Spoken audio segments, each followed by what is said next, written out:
Bonjour tout le monde et bienvenue à Un peu de crime dans ton café, le podcast où on jase de crime en prenant un café. Je suis votre animatrice Audrey et comme d'habitude, je suis avec mon amie et co-animatrice Catherine. Comment ça va, Catherine? Bonjour, ça va bien et toi? Ça va bien, il fait soleil aujourd'hui. Bon, là on enregistre à l'avance, on vient d'avoir la mauvaise nouvelle que le couvre-feu il revient à 8 heures, mais on va rester positif, on va boire du café, on va se dire des jokes, puis ça va bien aller. On va essayer. Ouais, on espère. Fait que, mais là, Catherine, t'as-tu quelque chose de différent aujourd'hui?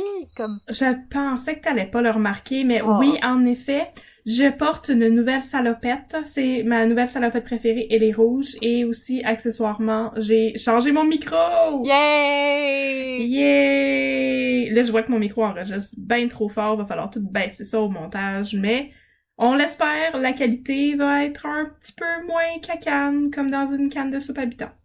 Et moi, j'ai un nouveau... Une canne de soupe habitant. Oh my god, j'ai tellement envie de manger de la soupe au poivre. Minestrone! Ah oui, de la soupe au poivre avec du jambon! Oui, mais y a pas de cabane à sucre cette année!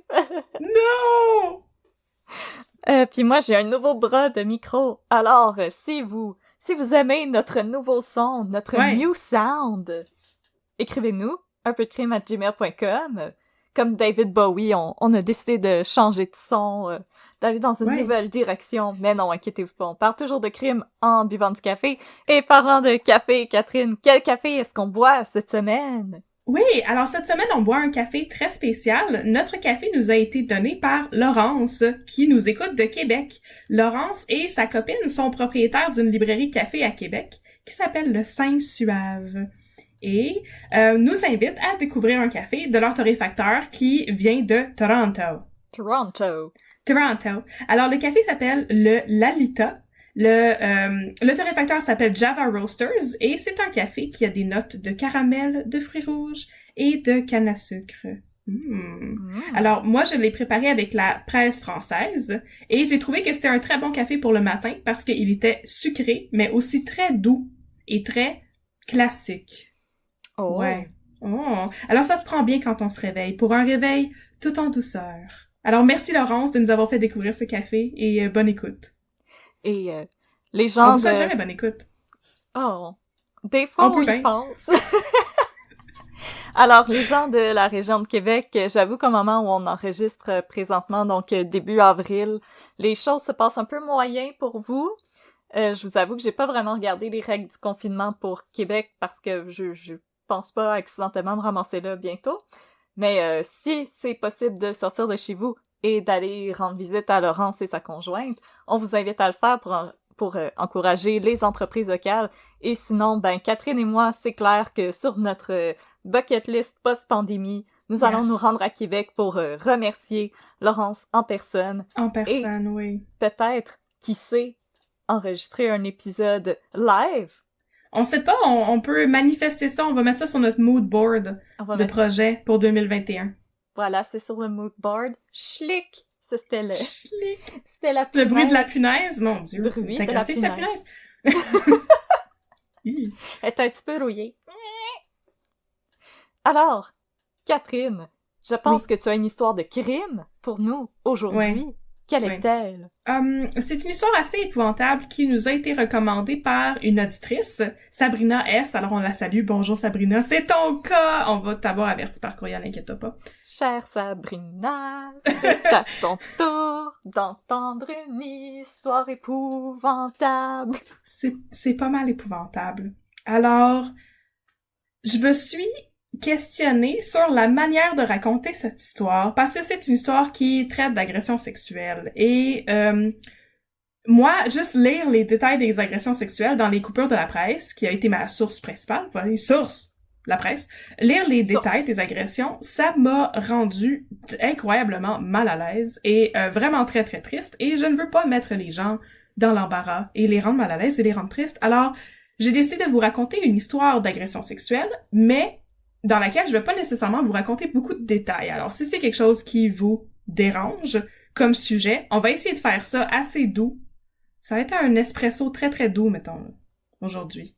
Pas du tout corsé. Donc, je vais essayer de pas donner trop de détails parce que, justement, je trouve que ça vire des fois un petit peu trop dans le voyeurisme de détails épouvantables quand il y a des reportages sur des crimes épouvantables comme ceux-ci.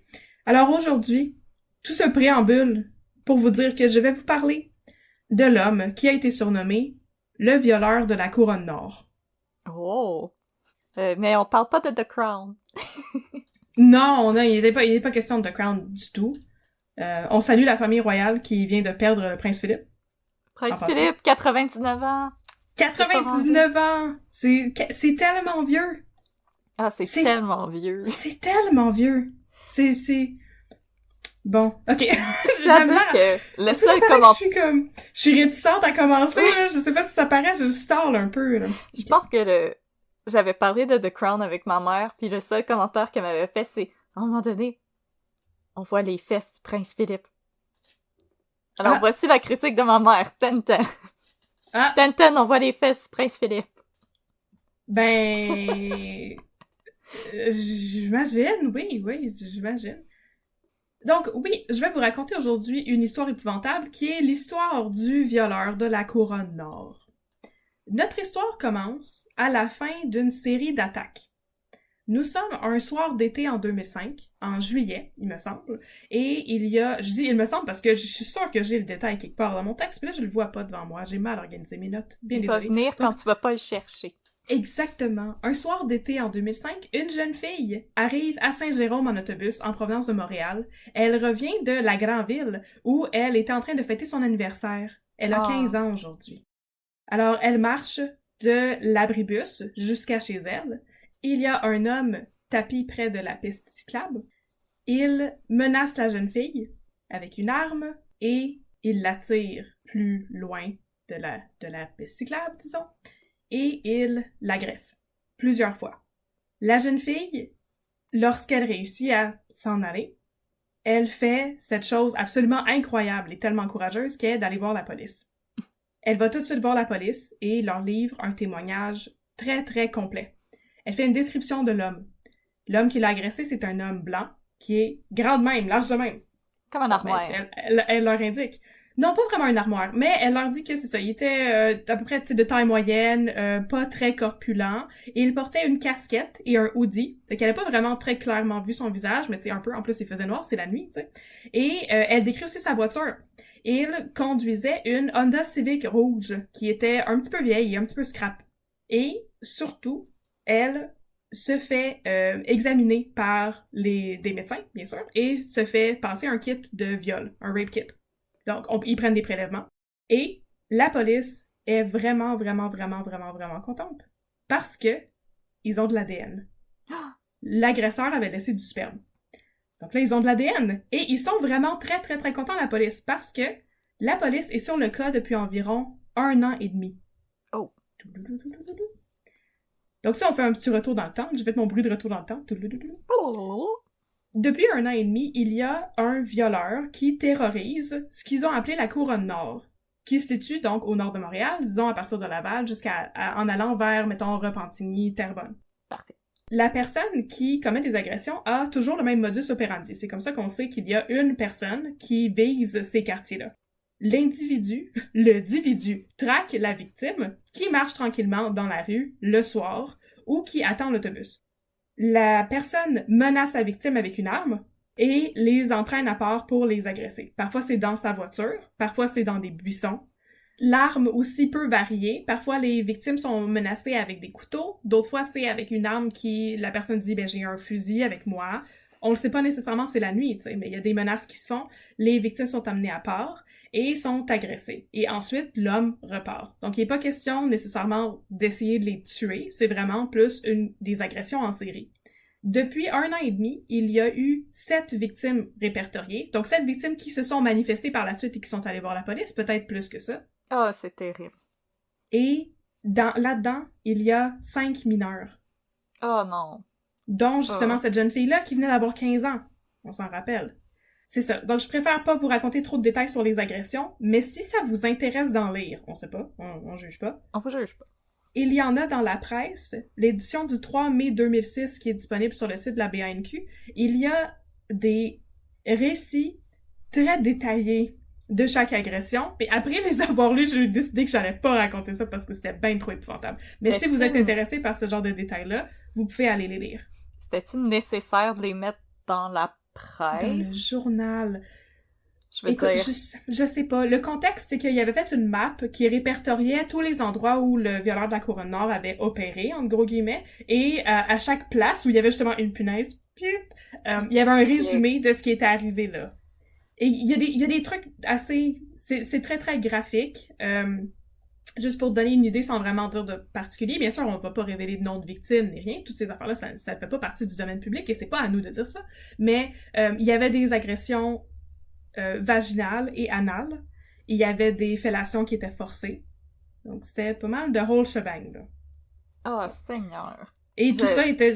Oui, je sais, c'est... Ouais. Le mot agression est assez évocateur, là. Je pense pas que c'est nécessaire de rentrer dans les détails, la presse. Non. Alors, c'est tout, là, on a fini avec les détails. Maintenant, on va aller dans la chasse à l'homme!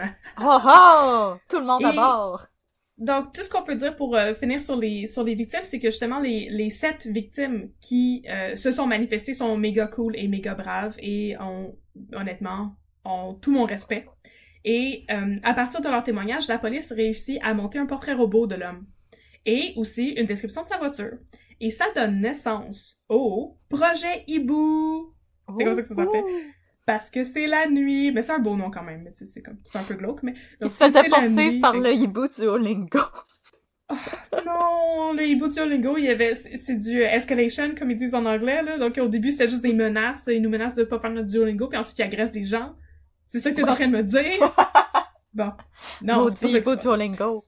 Donc, le projet Hibou, c'est un projet conjoint. On aime ça, les projets conjoints. Plus que les projets divorce. Oui, plus que les projets de divorce. Donc, c'est un projet mariage de la police qui unit en Holy Matrimony la SQ, le service de police de Laval, le service de Sainte-Anne-des-Plaines, de Terrebonne et aussi de Bois-des-Filions. C'est un polycouple! C'est un polycule de police! La police détient des informations sur 8 agressions sexuelles qui ont été commises entre mars 2004 et juillet 2005, la date de l'agression, la dernière agression que je vous ai racontée. Après avoir commencé leur enquête, la police décide de diffuser le portrait robot et la description de la voiture du violeur. Et à partir de là, la police reçoit plus de 800 renseignements à passer au peigne fin. Et à partir de là, déniche plusieurs suspects. Hey, je me force pour bien parler aujourd'hui, là. Il déniche des suspects. L'un d'eux est un homme qui, au volant d'une Honda Civic rouge, a déjà été pogné en train de checker les horaires de bus la nuit dans le coin où les agressions ont été commises. C'est un petit peu sauce, là. C'est pas mal sauce. C'est pas mal sauce. T'as pas besoin de l'horaire d'autobus quand t'es en auto. Quand t'es en char. Mais il y a une très très bonne raison. Là, on est en avril 2005 quand cet homme-là se fait pogner par la police. Et l'homme dit à la police que, il est un policier. Puis là, il montre son badge. Oh. Les policiers qui étaient en train de patrouiller sont pas intéressés par tout, puis ils demandent à voir aussi son permis de conduire, puis l'homme leur montre son permis de conduire, puis il dit que c'est parce qu'il vient finir son corps de travail, puis qu'il vient chercher une amie qui arrive en autobus, mais il sait pas quand l'autobus va passer! Ah, maudit autobus imprévisible! Ça a pas de sens, hein? Des fois ça arrive pas, puis voilà. Puis on est en 2005, fait que peut-être qu'il voulait pas communiquer avec son ami, ou qu'il pouvait pas, ou quelque chose comme ça. Puis là, la police, c'est comme... Okay, on va dire. Puis là, ils notent son histoire, justement, puis font un rapport, parce qu'ils trouvent ça très, très, très suspect. Cet homme, c'est Benoît Gay. Benoît Gay est effectivement un policier. Donc, il leur avait montré son badge, tu sais. C'est un policier d'expérience, en fait. Et il travaille au service de police de la Ville de Montréal, au SPVM, depuis 13 ans. Mm-hmm. Oh. Benoît Gay ne travaille pas dans n'importe quel service du service de police de la Ville de Montréal. Non. Il travaille pour l'escouade de filature depuis 6 ans. Oh. C'est donc un expert en stockage. Oh non. Oh. It's bad, it's very bad. Et elle conduit, incidemment, une Honda Civic rouge, un peu scrap. Oh. C'est ça, ce monsieur. C'est pas mal ça. Benoît Gay, dans ses derniers temps, il a eu une vie pas mal difficile. Il a vécu 2 séparations, mais là, les choses vont bien. Il va mieux. Ah. Il est sourit à la vie. Il sourit à la vie. Il fait du yoga. Il voit la vie avec ses yeux du cœur. Et il a une nouvelle conjointe. Et il est en train de remonter la pente. Ah, c'est le fun. Benoît Gay consulte une psychologue à travers le programme d'aide aux employés du SPVM. Donc, il a des problèmes. Mais il cherche de l'aide, tu sais. Et un de ses problèmes, c'est qu'il est, un sex addict qui aime beaucoup les danseuses, les isoloirs, les femmes de désordre. Oh! En plus, je pense qu'avec les dates, il devait faire des high-fives à Vincent Lacroix. Ça se peut qu'il se soit croisé une couple de fois chez Paris, on sait jamais. De crosse! Yeah!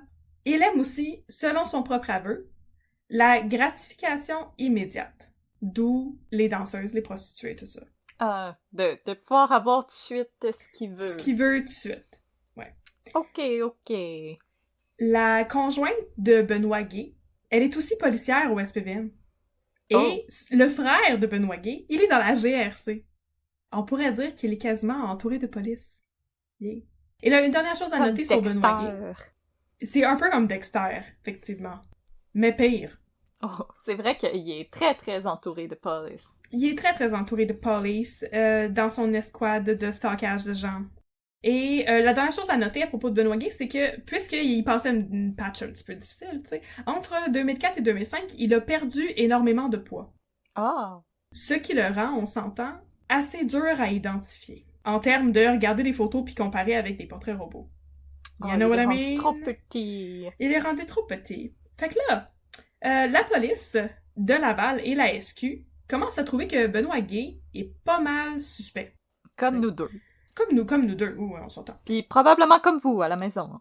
Ben, ça se peut.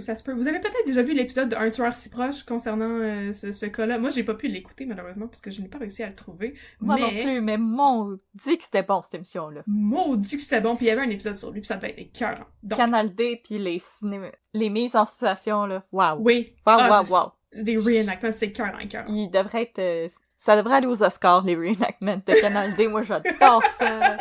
Surtout dans les émissions d'esprit avec des gens qui font des faces surprises, là. Oh my god! C'est mon type de documentaire préféré, les documentaires où est-ce que le voice-over commence juste un petit peu après que la personne ait commencé à parler. Tu sais, t'entends un peu sa vraie voix. C'est mon genre de documentaire préféré. Oh my god, I was so scared. Oh mon dieu, j'avais tellement peur.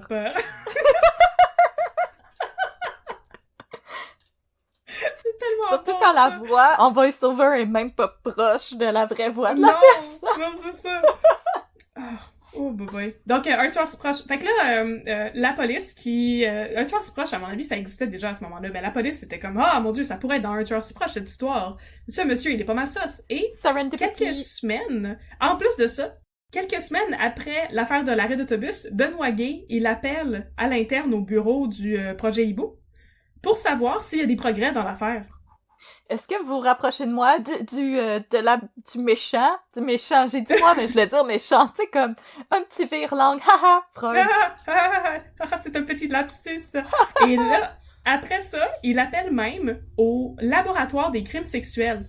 Et il dit, je suis un policier, j'aimerais savoir des informations sur ce qui se passe. Est-ce que je peux avoir des informations sur les progrès, des analyses ADN et tout? Puis ils disent, non, bien sûr que non. Non, c'est pas ton départ, monsieur. C'est le fun que t'es un policier, mais en plus, ça, c'est la SQ, tu sais, ils sont même pas dans le même corps de police. Et, petite parenthèse, il paraît que, je sais pas, je suis pas dans la police, il paraît que les gens entre les différents services de police ne s'aiment pas.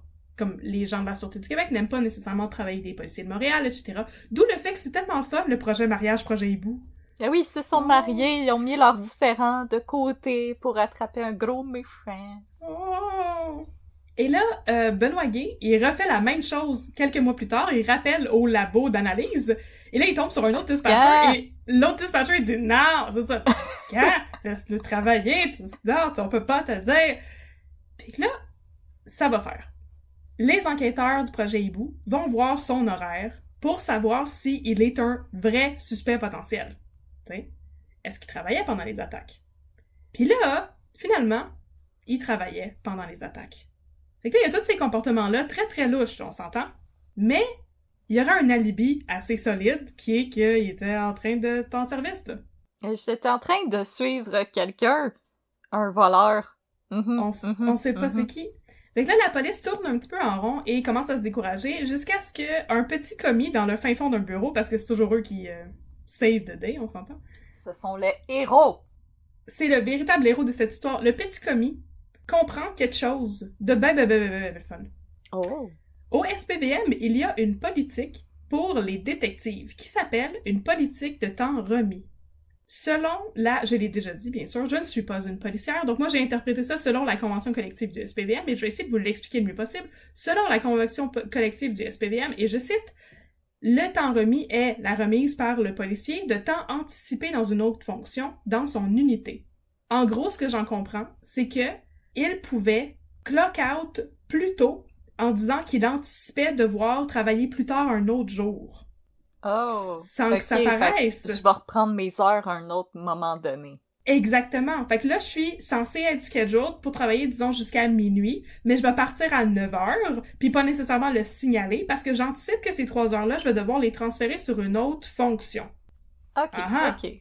Grâce à cette entourloupette administrative qui a été découverte par le petit commis de la SQ.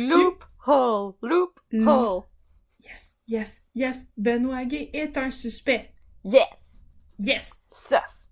Aux environs de ce moment-là, le portrait robot est diffusé dans les journaux. Donc là, on est rendu en octobre 2005, c'est 3-4 mois après la dernière agression, celle sur la jeune fille qui venait d'avoir 15 ans.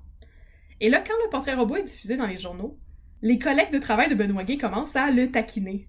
Ça te ressemble, lol! Lol, c'est vraiment drôle, on dirait que c'est toi! Lol, ça te ressemble dans le temps que tu mangeais 3 Big Mac par jour, lol! Lol. Benoît Gay est comme, haha, ben oui, c'est vrai que ça Isn't it funny and relatable? C'est exactement maintenant qu'on arrive à ce bout-là. Là, il se dit que, hey, là, il me ressemble, puis le violeur de la Couronne Nord, il a une Honda Civic rouge scrap comme la mienne. Fait que là, c'est le temps de s'acheter un nouveau char. Un nouveau char de l'année! Même pas. Il achète même pas un nouveau char de l'année. Il va juste l'échanger contre une autre Honda Civic. Cheap. Pourquoi?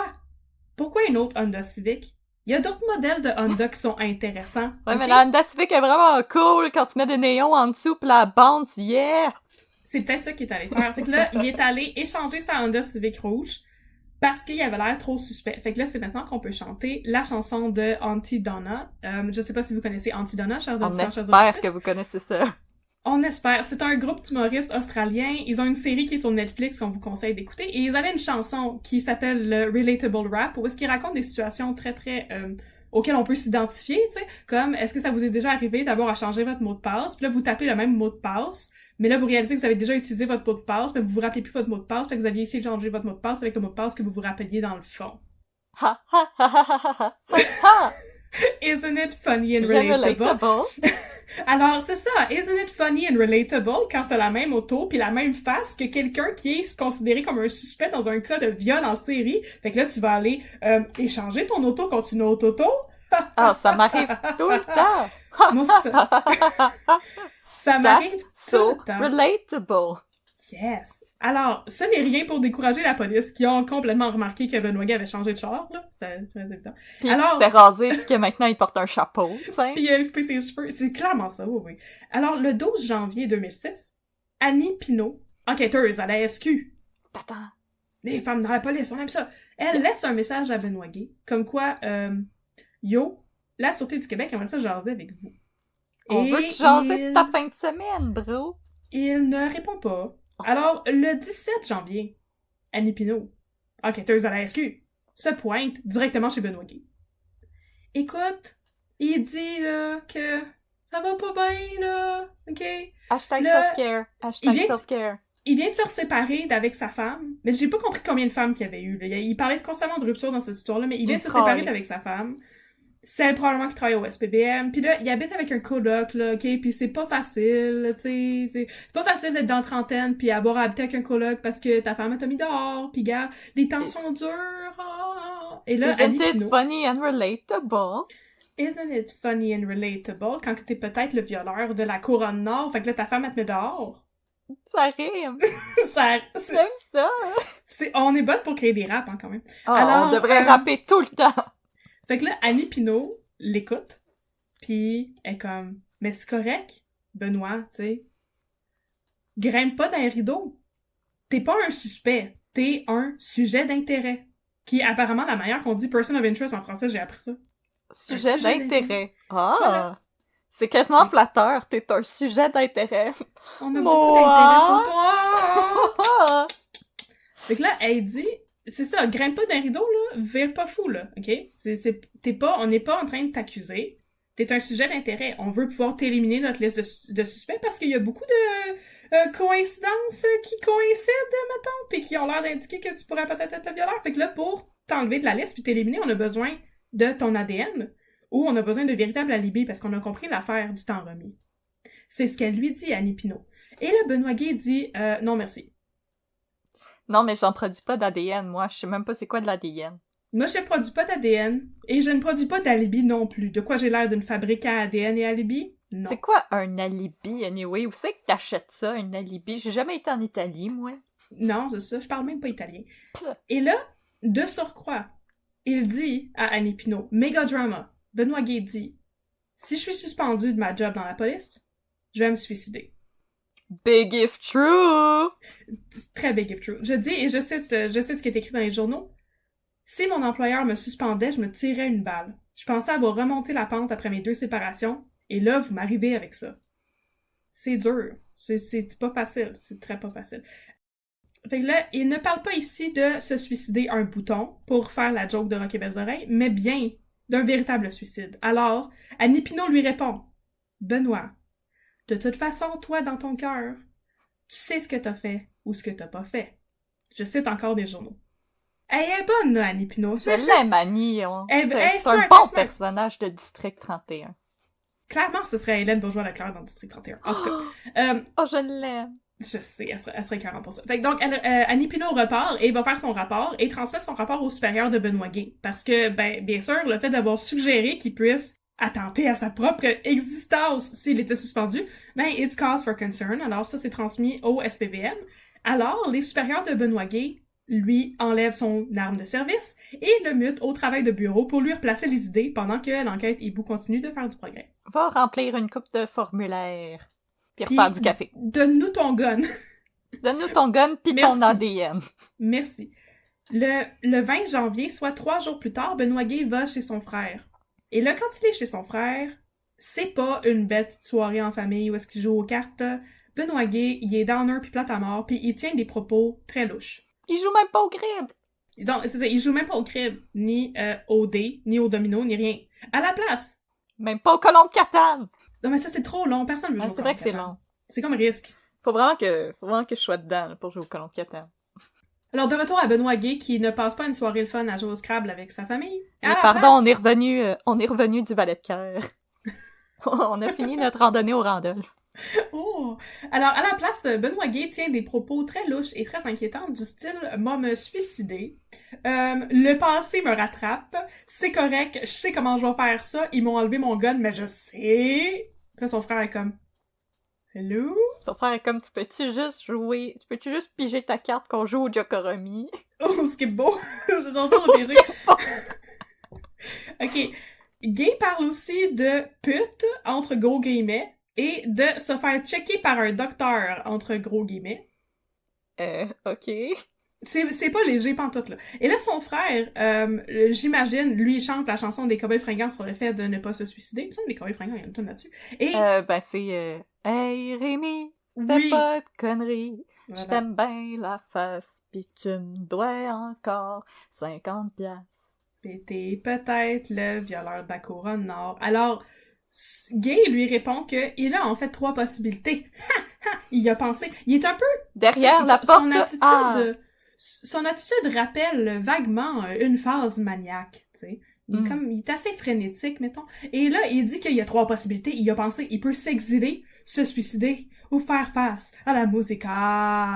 Porte Puis là, A, il dit, porte B, porte C. porte C. Et là, il dit, et je cite, c'est grave ce que j'ai fait. C'est très grave. Je sais pas pourquoi il y avait autant de citations de ce que les gens disaient dans la presse, là, mais je peux vous citer littéralement tous les échanges de tout le monde. Y a-t-il un journaliste de la presse qui le prenait en filature puis qui était dehors avec un boom mic, là, à côté de la fenêtre, là, collé dans le bay window. Puis là, accidentellement, comme, cogné avec son boom mic. Oh, excuse! Oh, excuse! Je t'écoute pas, je te le jure! Alors, quand Bedoyer repart, son frère, qui est le real MVP, saute sur le téléphone et appelle la police. Fait que il appelle son autre frère?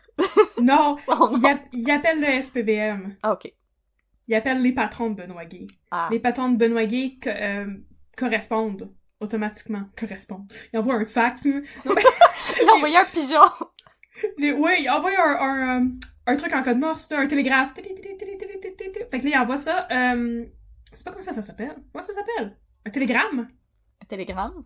Un télégramme. Ouais. Ok, un télégraphe, c'est des mots. Un télégramme, c'est juste des Là, j'entends juste les gens crier à la maison. Continue l'histoire puis arrêtez! Ah, excusez. Ok, parfait. Mais attends, donc... Ah, je sais pas.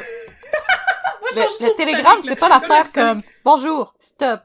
Coincé à Québec, stop. » Stop. Violeur de la Couronne Nord, stop. Stop. Ok, on prend. Le journaliste de la presse qui est comme « Dis-le plus fort dans mon boom. »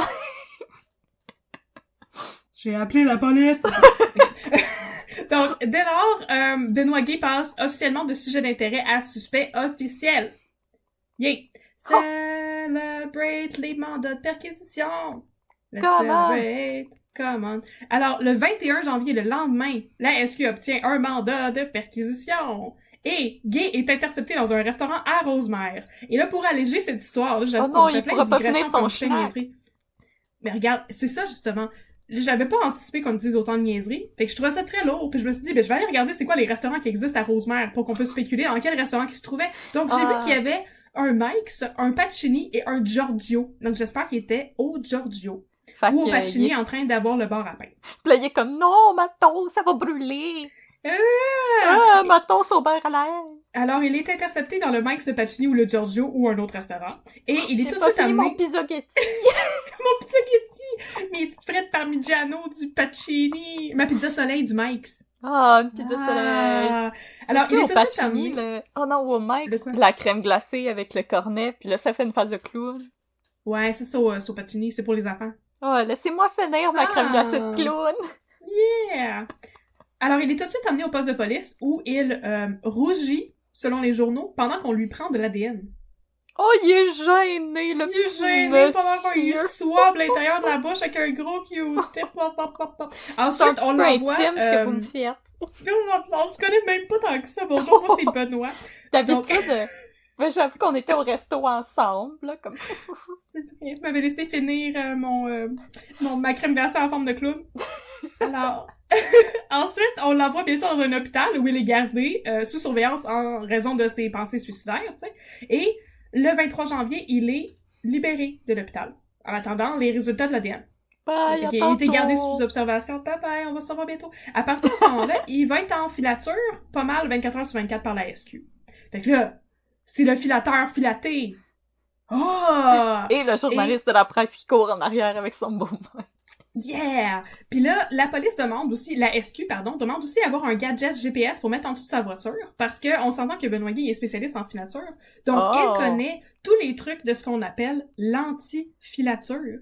En fait, on appelle ça des techniques contre filature. Hey, j'en ai appris des termes. Moi, j'appelle ça me sauver, mais peu importe. Fait que Benoît Gay est un spécialiste de se sauver et connaît toutes les techniques de se sauver. Alors, l'escouade des hiboux va aussi appeler la femme de Benoît Gay, celle dont il venait de se séparer, parce qu'il restait avec un collègue.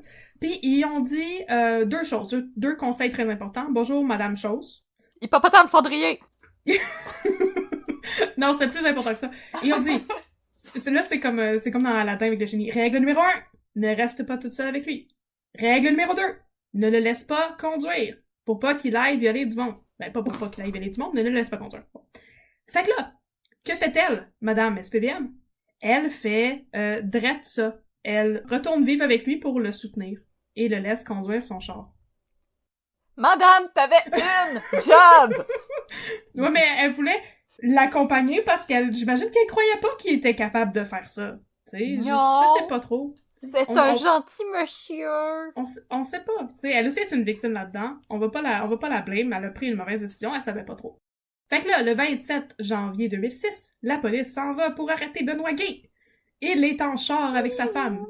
Et exactement. Oui. Là, ils font des manœuvres pour échapper à la police pendant plusieurs heures. C'est basically comme O.J. Simpson avec son Bronco, là. Grand Theft Auto! Puis c'est sûr qu'il y a l'hélicoptère de la presse. Avec son beau mic. Alors, après plusieurs heures, la police, la SQ, Plusieurs heures? Oui, pendant plusieurs heures. T'es rendu en Gaspésie? Je sais pas. Peut-être qu'ils tournaient en rond dans Laval. C'est gros, Laval. Autour du Carrefour Laval. Ils ont ramassé une coupe de coco. Oh, le cocoton! Ils sont allés au cocoton, ils ont fait le cocoton, ils ont comme tabassé 3-4 enfants pour avoir des œufs, puis après ça, ils sont repartis. Ils ont frappé des enfants avec l'auto. Finalement, après plusieurs heures, la police arrête officiellement Benoît Gay. Il arrête Benoît Gay, qui est un policier de 34 ans, je n'avais jamais spécifié son âge, qui a une paupière lazy eyelid. Lazy eye? Ouais, c'est ça, il y a un peu un lazy eye. Bon. Je voulais juste mentionner ça comme ça, juste pour que vous ayez un beau portrait de lui. C'est un monsieur avec le visage un peu maigre, qui ressemble très légèrement à, comment il s'appelle, Tony Hale, qui joue dans Arrested Development. Oui. Oui, il ressemble très légèrement à ce gars-là, mais avec un lazy eye en plus, et c'est ça. Vous pouvez trouver sa photo assez rapidement. Donc, il est ensuite incarcéré et accusé officiellement de 22 infractions d'agression sexuelle armée avec arme de poing ou couteau, d'enlèvement, de séquestration, de menace de mort et de lésion et de voie de fait. C'est tout un rap sheet. C'est tout un rap sheet, quand même.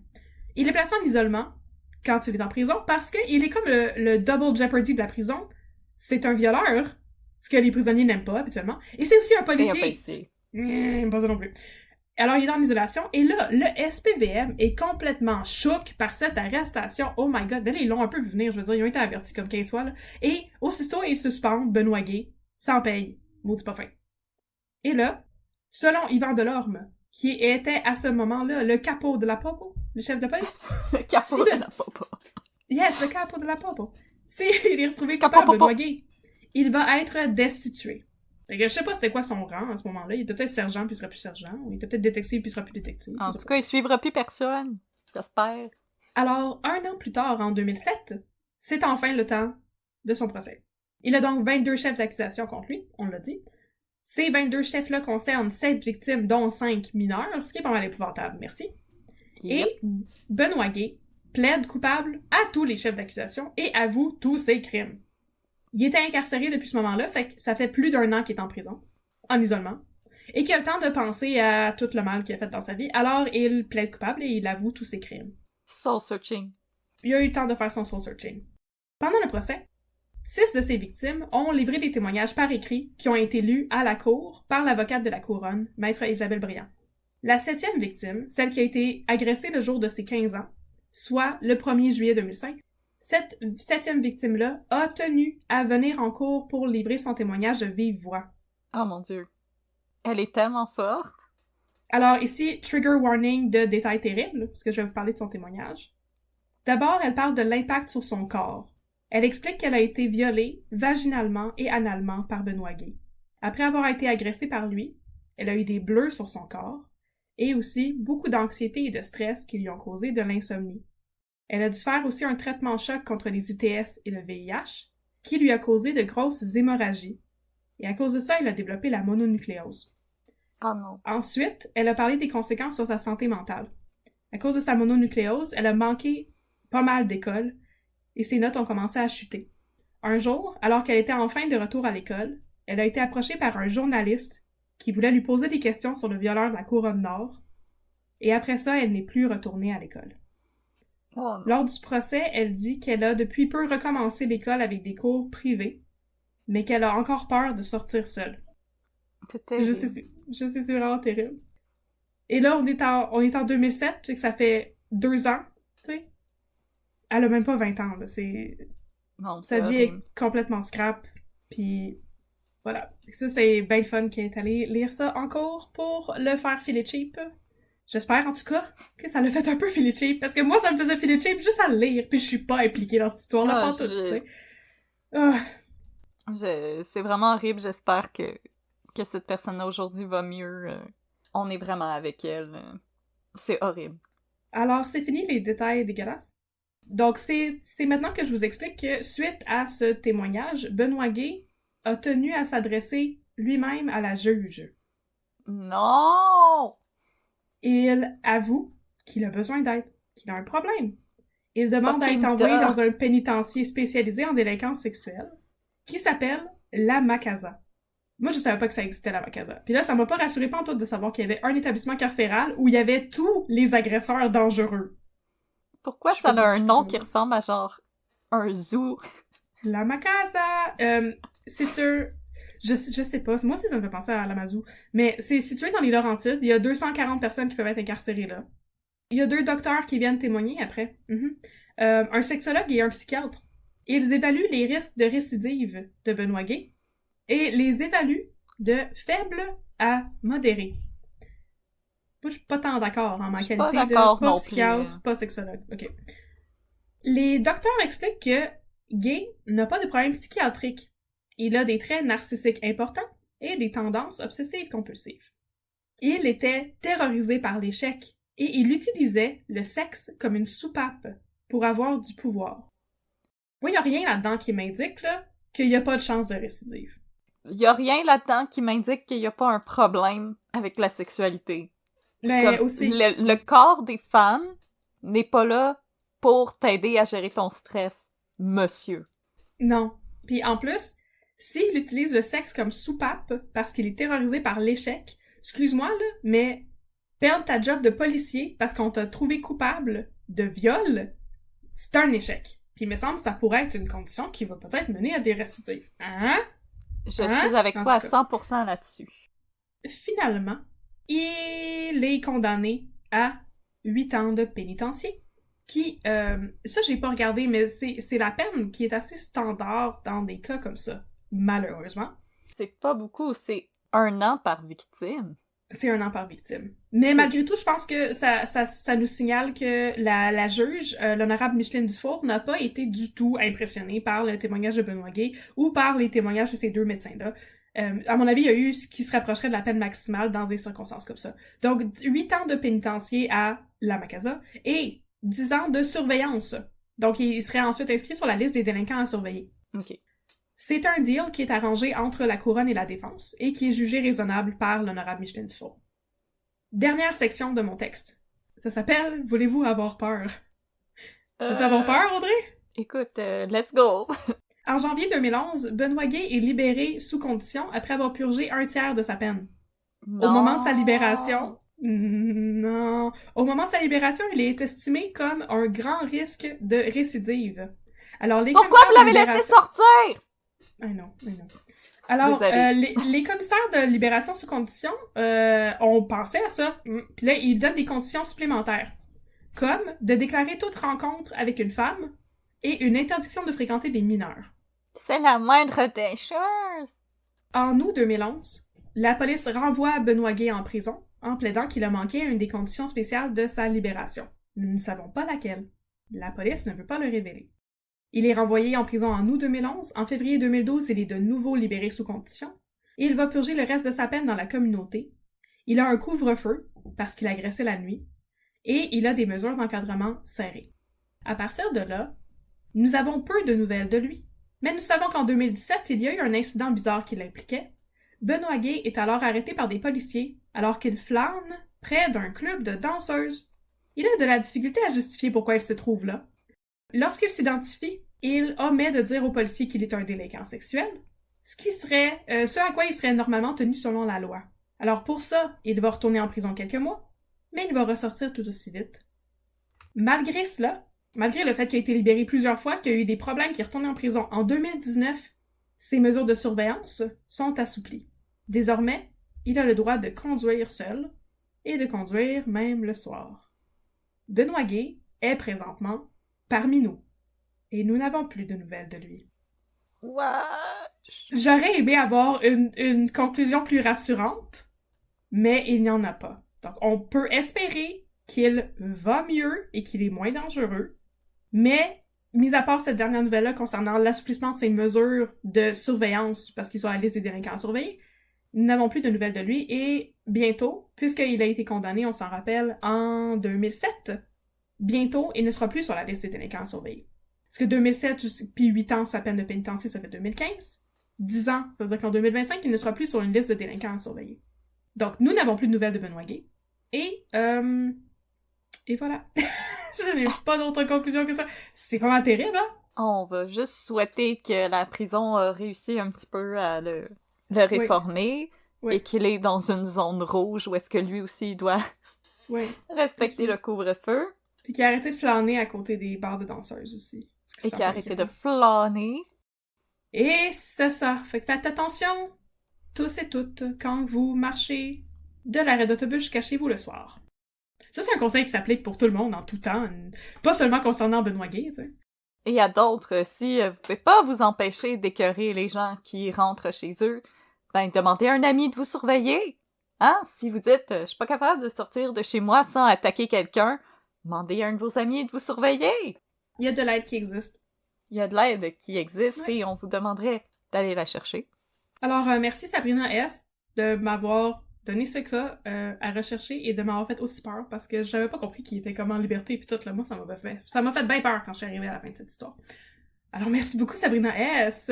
Merci Sabrina S. Oui. Et si, comme Sabrina, vous aimeriez qu'on vous raconte une histoire d'un cas qui vous intéresse, gênez-vous surtout pas à nous écrire unpeudecrime@gmail.com. Ça va nous faire plaisir de faire des recherches pour vous et de vous raconter ça. C'est comme si on vous racontait une petite histoire avant que vous alliez vous coucher. On est comme vos mamans. C'est comme un tueur si proche, mais avec moins de reenactment. Avec moins de reenactment, parce que vous pouvez pas nous voir toutes les deux nous faire des faces sur Zoom. Ouais. Mais merci tout le monde d'avoir été à l'écoute. On espère que vous avez aimé notre histoire de Benoît Gay, le parfum de la couronne nord. Mm-hmm. Encore une fois, si vous aimeriez nous écrire pour nous recommander un crime, nous recommander du café ou nous fournir en café, ou juste pour nous dire bonjour, ça nous fait toujours plaisir d'avoir de vos nouvelles, vous pouvez nous écrire unpeudecrime@gmail.com. Sinon, on vous invite à nous suivre sur les réseaux sociaux. Nous sommes sur Facebook @unpeudecrime et nous sommes sur Instagram @unpeudecrime dans ton café. Ou quand vous nous suivez sur les réseaux sociaux, vous pouvez voir les visuels un petit peu à l'avance, vous pouvez interagir avec nous, on répond quand même assez rapidement. Alors on vous invite, on est très loquace! Ouais, ça paraît pas, hein? On s'enregistre qui parle pendant 1 heure à toutes les semaines, là, mais on n'est pas loquace du tout. Non, on est très très très introvertis, là, comme des tortues. Merci d'avoir été parmi nous cette semaine, et on vous dit à la semaine prochaine. Et entre-temps, n'oubliez pas de mettre un peu de crime dans votre café. Alors, à la prochaine tout le monde. Bye! Bye!